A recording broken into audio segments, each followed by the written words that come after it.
एक टॉपिक रह गया है। अभी मैं बात करने वाला हूं इलेक्ट्रिक पावर के बारे में। ठीक है ना। समझो कि एक सर्किट है।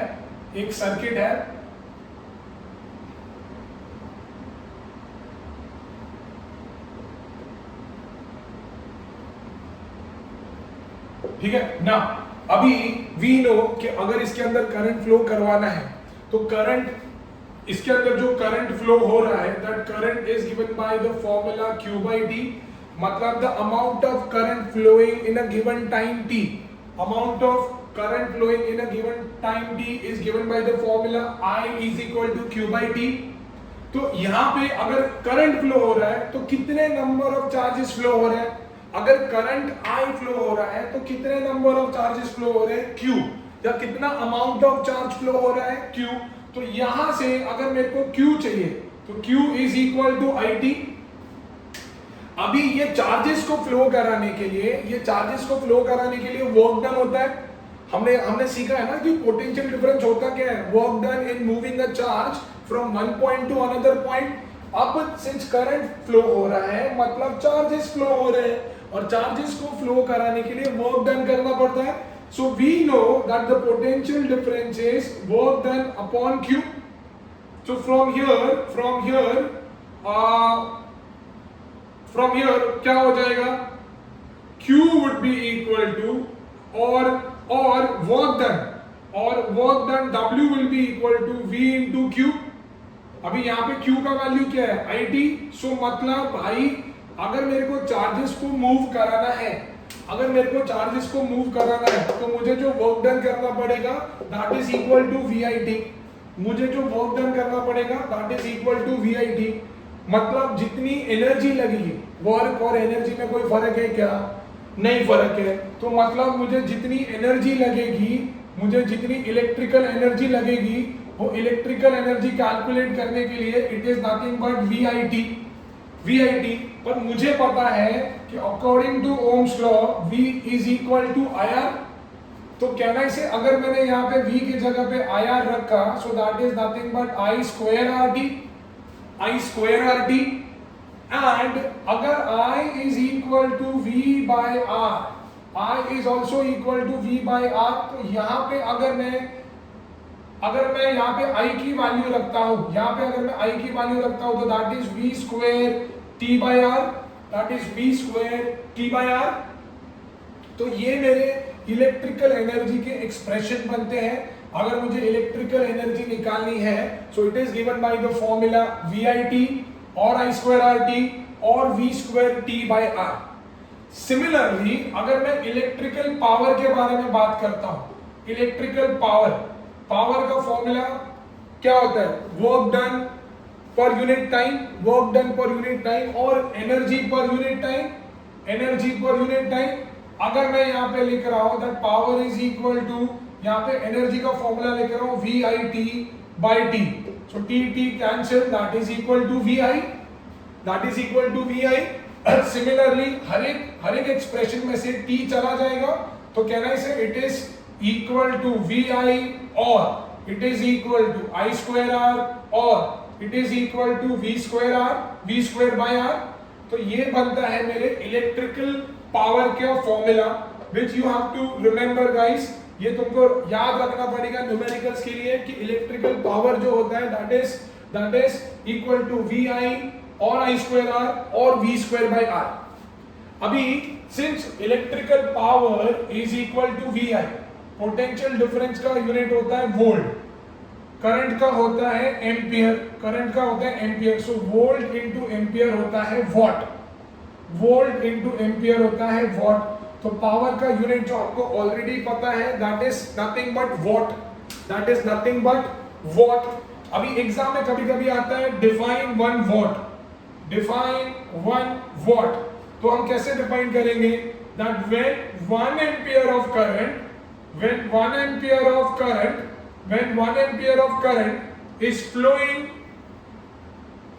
is flowing through a circuit, when 1 ampere of current is flowing through a circuit, when potential difference across its ends is 1 volt, तो इलेक्ट्रिकल पावर जो होगा ना that will be equal to 1 watt. जब circuit के अंदर 1 ampere का current flow करेगा और उसके एंड्स के अक्रॉस जो पोटेंशियल डिफरेंस होगा वो 1 वोल्ट का होगा, तभी मेरा जो इलेक्ट्रिकल पावर होगा that is equal to 1 watt, that is equal to 1 watt. और ये तो पावर का बहुत ही छोटा यूनिट है, ये इलेक्ट्रिक पावर का बहुत ही छोटा यूनिट है, ठीक है। जो बड़े बड़े यूनिट होते हैं, जो बड़े बड़े यूनिट होते हैं वो होते हैं वॉट आर, वॉट आर। अभी कोई बोलेगा define watt hour, watt hour क्या होता है?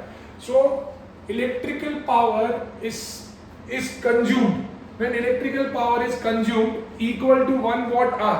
इसका मतलब है कि when an electrical appliance having power 1 watt is used for 1 hour, जब कोई भी इलेक्ट्रिकल अप्लायंस जिसका पावर जो है 1 वॉट का है उसको मैं 1 घंटे के लिए यूज करता हूं, उसको मैं 1 घंटे के लिए यूज करता हूं, तब वो जितना पावर कंज्यूम करेगा, तब वो जितना पावर कंज्यूम करेगा that is equal to 1 watt hour, that is equal to 1 watt hour. दूसरा होता है किलो वॉट आवर, ये बहुत ही इंपॉर्टेंट है, kilowatt hour. So what is kilowatt hour? How do we define kilowatt hour? Kilowatt hour is जब कोई एक अप्लायंस है जिसका पावर 1 किलो वॉट का है, जैसे तुम्हारे एसी हमेशा किलो वॉट में होते हैं, लेट्स से 1 किलोवाट एग्जैक्टली तो होते नहीं है, ज्यादा ही होते हैं। तो लेट्स से कि कोई अप्लायंस है जिसका पावर इज 1 किलोवाट, जब उसको तुमने 1 घंटे तक चालू रखा है, जब उसको तुमने 1 घंटे तक तुमने चालू रखा है, तब वो जितनी इलेक्ट्रिकल एनर्जी कंज्यूम करेगा, तब वो जितनी इलेक्ट्रिकल एनर्जी कंज्यूम करेगा that is equal to 1 kilowatt hour, that is equal to 1 kilowatt hour. अब नॉर्मली इलेक्ट्रिकल एनर्जी का जो एसआई यूनिट होता है वो तो जूल्स होता है भैया, ये तो हम सबको पता है, कंसेप्ट क्लियर है, एनर्जी है तो एसआई यूनिट जूल्स होंगे। बट उसका जो कमर्शियल यूनिट होता है, दैट इज किलोवाट आवर, बहुत इंपॉर्टेंट है। एमसीक्यू में आता है कि इलेक्ट्रिकल एनर्जी का कमर्शियल यूनिट क्या है, इलेक्ट्रिकल एनर्जी का कमर्शियल यूनिट क्या है? तो इलेक्ट्रिकल एनर्जी का जो कमर्शियल यूनिट है दैट इज किलोवाट आवर। और 1 किलोवाट आवर के अंदर 3.6 into 10 to the power 6 joules होते हैं, और 3.6 मेगा जूल्स होते हैं।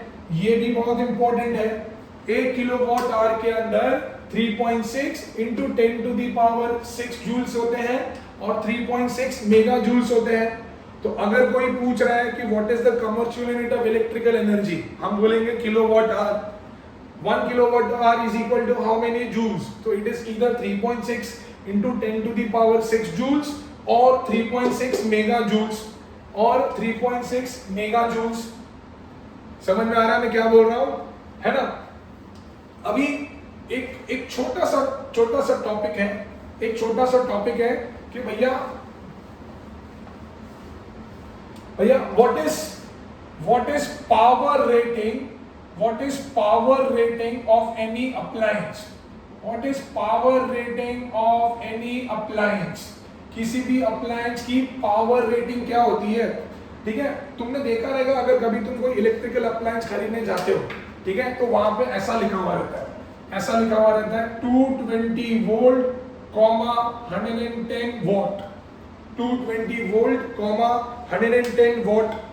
इसका मतलब है कि जब उस अप्लायंस को 220 वोल्ट के पोटेंशियल डिफरेंस से कनेक्ट करेंगे, 220 वोल्ट के पोटेंशियल डिफरेंस से कनेक्ट करेंगे, तब वो इतना पावर पे काम करेगा। That time it will operate at this much power, ठीक है। बट कभी जब उसको 220 वोल्ट का पोटेंशियल डिफरेंस मिलेगा, तब वो अपने मैक्सिमम पावर पे काम करेगा, which is 110 volt, which is 110 what. Power rating से हमको मिलता क्या है? पावर रेटिंग से हमको दो चीजें मिलती हैं, एक तो भाई हमको रेजिस्टेंस मिल जाता है, और एक हमको मिलती है safe limit of current. Power rating से हमेशा हमको दो चीजें मिलती हैं, एक हमको मिलता है रेजिस्टेंस और दूसरा मिलता है safe limit of the current. Sir कैसे? सर देखो, रेजिस्टेंस तो ऐसे मिलेगा क्योंकि पावर का फॉर्मूला होता है V²/R, तो ये फॉर्मूला लगा के मेरे को रेजिस्टेंस मिल जाएगा। पावर का और एक फॉर्मूला होता है P = VI, तो P/V करके मुझे यहाँ से करंट मिल जाएगा। ये करंट का मतलब होता है कि ये उस अप्लायंस तक पहुंचने वाली जो करंट की वैल्यू है उतनी ही सेफ रहेगी। जैसे कि अगर मुझे इस वैल्यू का करंट चाहिए तो भाई पावर था 110, ये था 220, that is 1/2, that is 0.5 ampere. So इसका मतलब है कि ये जो अप्लायंस है जिसका पावर 110 वॉट है, it can take current up to 0.5 ampere. It can take current up to 0.5 ampere. अगर उससे ज्यादा मिला तो वो अप्लायंस खराब हो जाएगा, क्योंकि हर एक अप्लायंस की करंट को लेने की एक कैपेसिटी होती है। अगर उसको ब्रेक करा तो वो अप्लायंस खराब हो जाता है। तो यहाँ पे उस अप्लायंस तक करंट पहुंचने की सेफ लिमिट क्या है? 0.5। क्योंकि कभी कभार क्या होता है, तूफान से, आंधी से वायर्स जो है वो पोटेंशियल डिफरेंस जो है वो फ्लक्चुएट होता है, जिससे करंट कम ज्यादा हो सकता है। बट मैक्सिमम कितना होना चाहिए? 0.5। उससे बड़ा तो भाई ये अप्लायंस खराब हो जाएगा। तो कोई तुमको पूछेगा कि पावर लिमिट से तुमको क्या दो इंफॉर्मेशन मिल सकती है, तो पावर रेटिंग से हमको एक तो रेजिस्टेंस ऑफ द अप्लायंस मिल सकता है, दूसरा सेफ लिमिट ऑफ करंट मिल सकता है। इंपॉर्टेंट चीज है ये, न्यूमेरिकल्स के लिए भी इंपॉर्टेंट चीज है। ठीक है, याद रहेगा। आगे बढ़े, है ना। एक लास्ट टॉपिक है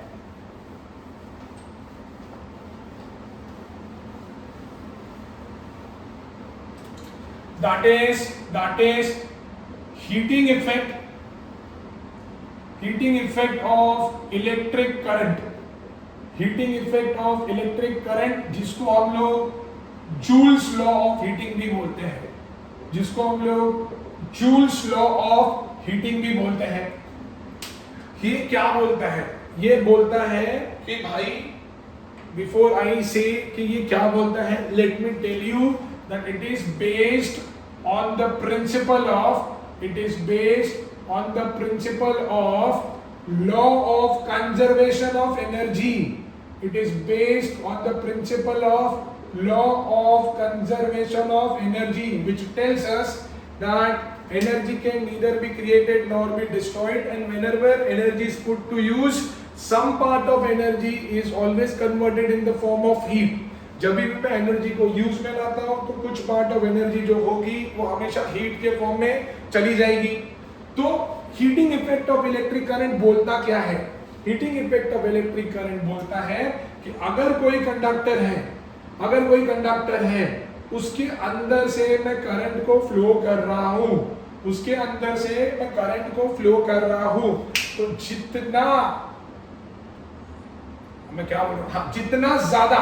जितना ज्यादा उसके अंदर से करंट फ्लो होगा ना, उतना ही ज्यादा वो हीट होगा। तुमने देखा रहेगा, जैसे कि तुम्हारा फोन तुम जितना यूज कर रहे हो उतना ज्यादा गर्म हो जाता है, कभी कभी चार्जिंग में गर्म हो जाता है। तो ये क्या बोलता है कि अगर किसी कंडक्टर से करंट फ्लो करोगे तो वो जितना ज्यादा करंट फ्लो करोगे उतना ही ज्यादा वो हीट होगा। इनफैक्ट उसका जो हीटिंग को हम लोग H से रिप्रेजेंट करते हैं, that is directly proportional to square of the current flowing through it. मतलब अगर एक कंडक्टर है जिसके अंदर से 3 एम्पियर का करंट फ्लो हो रहा है, दूसरा कंडक्टर है जिसके अंदर से 5 एम्पियर का करंट फ्लो हो रहा है, तो isn't it obvious कि वो कंडक्टर ज्यादा हीट होगा जिसके अंदर से 5 एम्पियर का करंट फ्लो हो रहा है। So heating is directly proportional to square of the current. ठीक है, तो पहला जो फैक्टर था वो था current. So heating is directly proportional to square of the current. दूसरा जो फैक्टर है वो है रेजिस्टेंस। और ये तो सेल्फ एक्सप्लेनेटरी है भाई। कंडक्टर से अब, या मैं किसी भी कंडक्टर से अगर मैंने करंट को फ्लो करवाया, किसी भी कंडक्टर से अगर मैंने करंट को फ्लो करवाया तो होगा क्या, वो थोड़ा तो रेजिस्ट करेगा।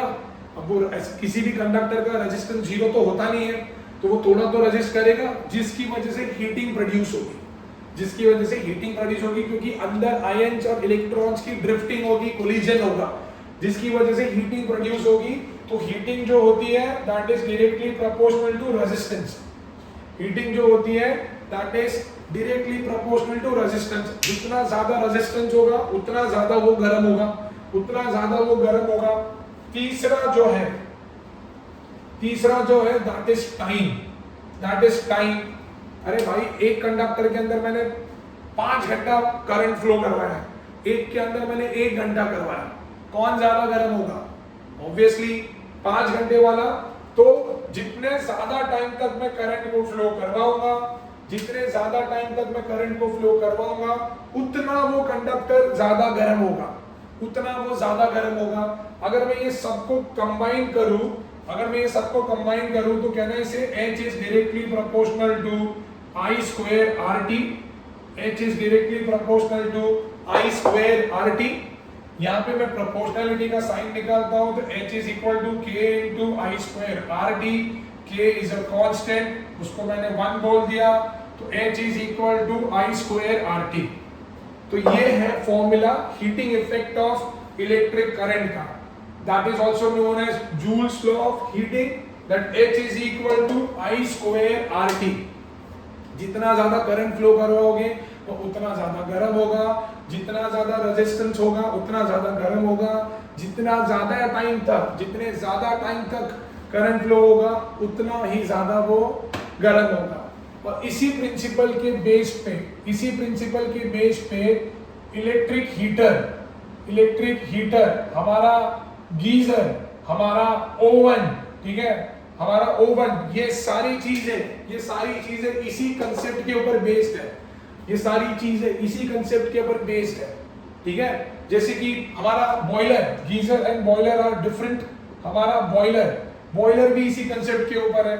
बहुत सारे घरों में बॉयलर्स होते हैं जहाँ पे बड़ा सा ऐसा टैंक होता है, उसके अंदर कॉपर वायर होता है, ठीक है। तुमने करंट फ्लो किया तो वो कॉपर वायर इतना गर्म हो जाता है कि पानी को पट से गर्म कर देता है, ठीक है। So that is this all are based on magnetic heating effect of electric current, which is known as Joule's law of heating। समझा तो फटाफट पढ़ाई करने का और ये वीडियो को शेयर करने का, दोस्तों को हेल्प करने का। और हम फिर लौटेंगे एक नए वीडियो के साथ, एक नए चैप्टर के साथ बहुत ही जल्द। तब तक आप पढ़ते रहिए। All the best, thank you so much.